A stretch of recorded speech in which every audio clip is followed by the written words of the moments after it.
Happy Monday, Steelers fans. Welcome into Steelers Talk. I'm your host, Jack Sperry. Today, we're going to be talking about what happened in Pittsburgh this weekend as rookie minicamp was held there in Pittsburgh. And today, I'm going to let you guys know the 8 players that I thought stood out and made a good impression, including 2 players that got signed to new contracts here on the 90-man roster for the Pittsburgh Steelers. Also, make sure you guys stay tuned for just the one loser that I have from the weekend here. So make sure you stay tuned for that name. But before we get into the content today, make sure you guys give us a subscribe and click that subscribe button right now here on Steelers Talk. We are just over 100 subscribers away from getting to 83,000 subscribers here on the channel. Only 7 other channels here at Chat Sports have reached that milestone, so help us be the next one here by clicking that subscribe button right now. We provide you guys in-depth, informative, and free Steelers content on this channel every single day. So if you're new to our channel, haven't clicked that subscribe button yet, help us get to 83K subs by clicking that button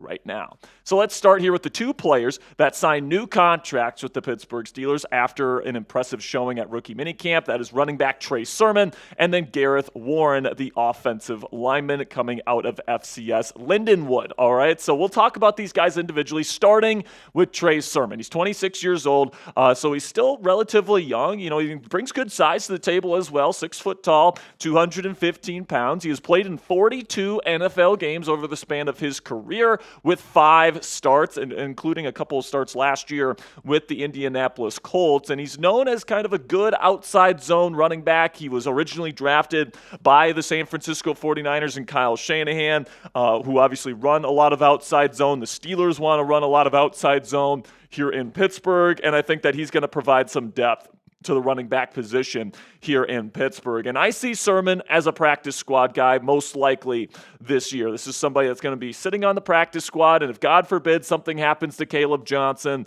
who is kind of that traditional, bigger number 1 type of back, if something happens to him, God forbid, Sermon would be the guy that could replace him in that role. I do think Sermon's going to be kind of competing a bit with Cordero Patterson for kind of that second bigger back type of role in the offense this year. But Patterson did show some signs of regression last year with the Pittsburgh Steelers. In fact, I kind of expected them to release Cordero Patterson at some point this offseason. We haven't seen that yet, but it certainly seems with Sermon being added to the roster here that the Steelers feel like that they wanted to bring more competition in for that position on the Steelers roster this year. And then Gareth Warren from Lindenwood, which plays in the FCS, very physical type of offensive tackle prospect that's got great size. He's 6 foot tall, 330 pounds, has a really good anchor, and he's got over 33-inch arms, all right? So this guy's got long arms. He's got the big body that you look for. He's got a very good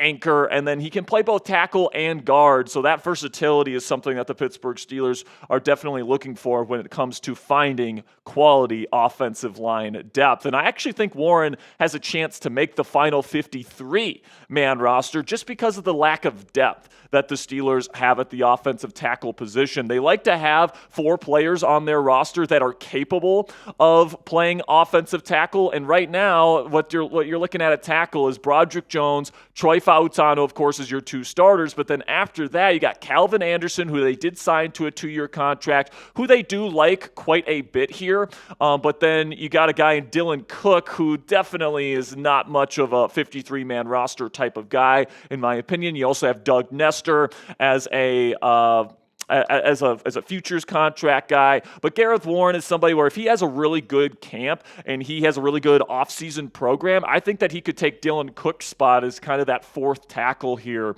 on the depth chart heading into the season. And then his versatility to potentially play on the inside as well also gives him the possibility of making this football team if he can have a good offseason program. He certainly has the physical profile to be able to make that a reality, but obviously he's going to have to prove it during the offseason this year. So let me know who's going to make the team here. Type TS for Trey Sermon, type GW for Gareth Warren, type B for both, or if you think neither of them make it, let me know that down there in the comment section for today's pinned question. YouTube's going to throw you an ad break here in just a couple of seconds, and when that happens, take advantage of that time. But let me know if you think Trey Sermon, Gareth Warren, or both, or neither, make the final roster. Then we'll get into some of the rookies here that I thought stood out here. Will Howard apparently had a really good rookie minicamp here, and Mike Tomlin spoke to the media a couple days ago, and he said that the most important thing when it comes to quarterbacks during this rookie minicamp is just the ability to retain new information and then deliver that message to 10 other people in the huddle. And according to all the reports that are out there, Will Howard was able to do this with flying colors. This was something that he showed off in John Gruden's QB class this year. If you haven't seen that, by the way, you can find it on YouTube. I highly recommend you check that out so you guys can kind of see how smart and intelligent Will Howard is as a football player and as a quarterback. And that's certainly something that is a strength of his game, his ability to retain information.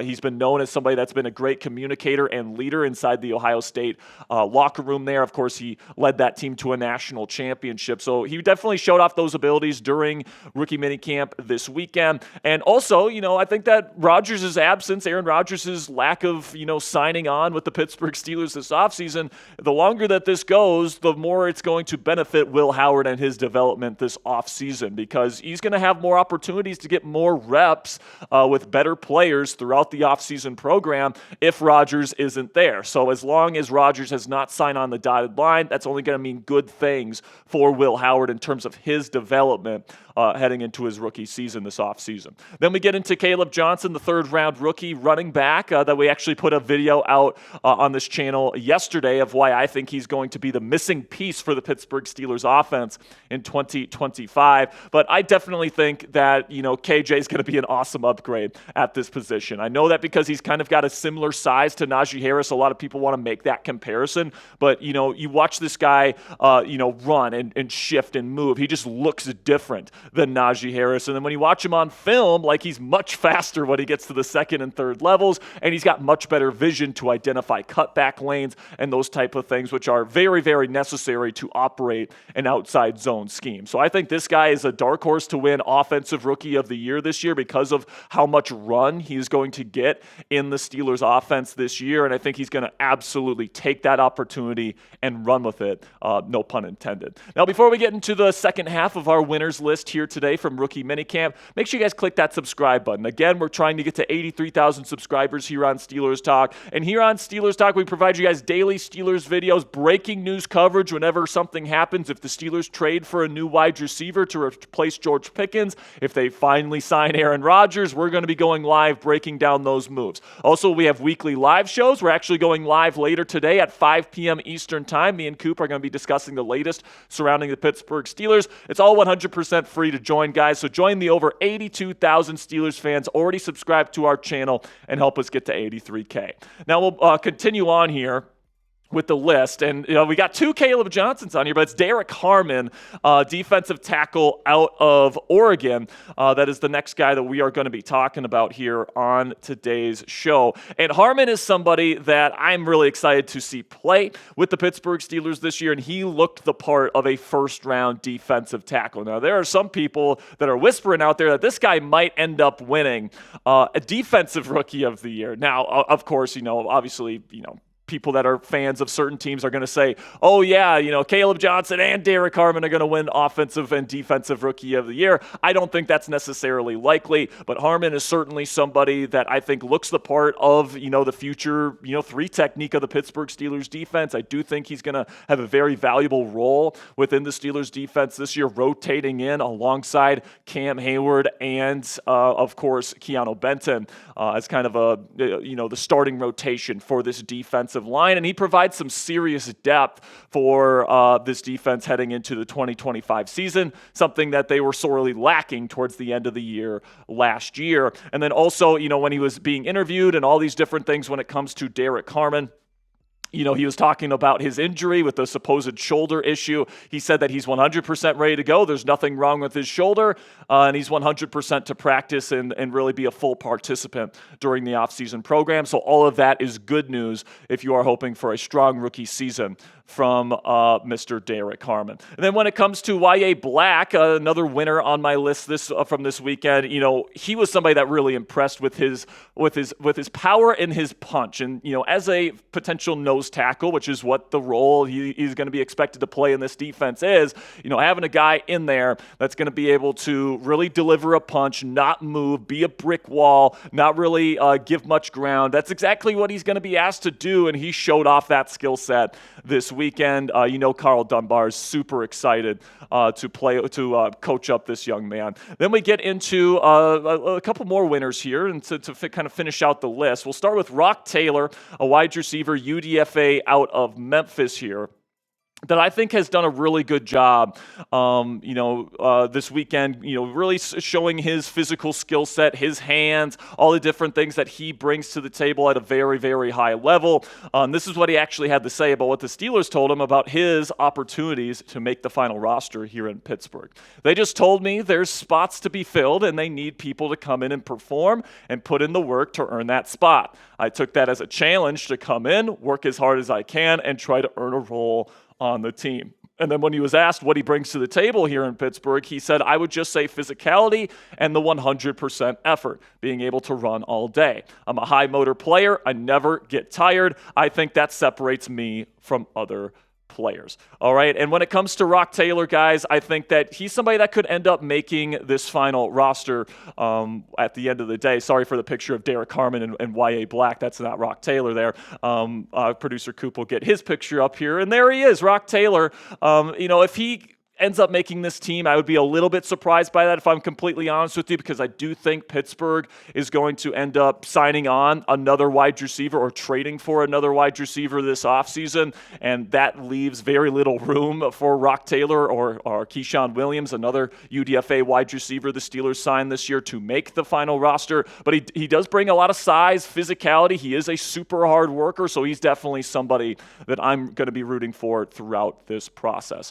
Now, before we get into my final winner and my one loser from my list today, make sure you click that thumbs up icon if you haven't already. If you're having a good time here on Steelers Talk this morning, we're going to have more content for you guys later today on Steelers Talk Live, so make sure you click that thumbs up icon to help out today's show. Then my final winner here is DJ Thomas Jones, the tight end / fullback here. And the reason why he's a winner, guys, is because the Steelers used him all over the place this weekend. They used him at fullback, they used him at H-back, they used him at tight end, and that versatility gives DTJ a chance to potentially make this roster. Now, Connor Hayward is going to be going into the offseason as the presumptive favorite to be this team's fullback, but that's definitely a position that could be won, in my opinion. Hayward struggled at fullback last year for the Pittsburgh Steelers, so if DJ Thomas Jones can come in here and show off that versatility and show off that ability to be a legit NFL fullback, this could be a surprise person to make the final 53-man roster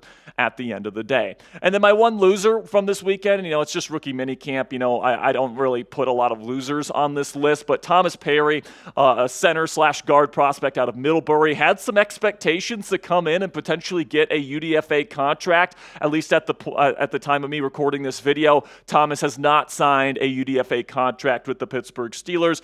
Instead, they gave that contract to Gareth Warren, who apparently was more impressive than Perry was throughout the weekend there in Pittsburgh. So that is something to keep in mind there, where I thought Perry had a chance to make the roster, the 90-man roster, and get a contract. I had a little bit of an expectation of that, and at least to this point, that has not come to fruition. So to recap here, my minicamp winners for the Pittsburgh Steelers this year: Trey Sermon and Gareth Warren, obvious winners because they got new contracts. Will Howard, Kaleb Johnson, Derrick Harmon, Yayha Black, Roc Taylor, and then DJ Thomas Jones rounds out my list of 8 winners on today's show. And before we say goodbye, at least for now, let me know down there in the comments section which UDFA has the best chance to make the roster this year. Is it Roc Taylor? Is it Sebastian Castro? Is it somebody else? Let me know what you guys think down there in the comments section. Which Steelers UDFA this year has the best chance to make the final roster?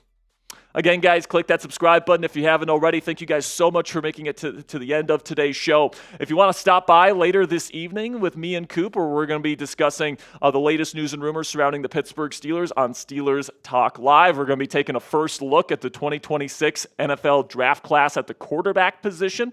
And then also we'll be discussing the latest surrounding Aaron Rodgers and a brand new trade target for the Pittsburgh Steelers at the wide receiver position. So if you want to join us later, it starts at 5 p.m. Eastern Time. I'll see you guys there. And until next time, here we go, Steelers.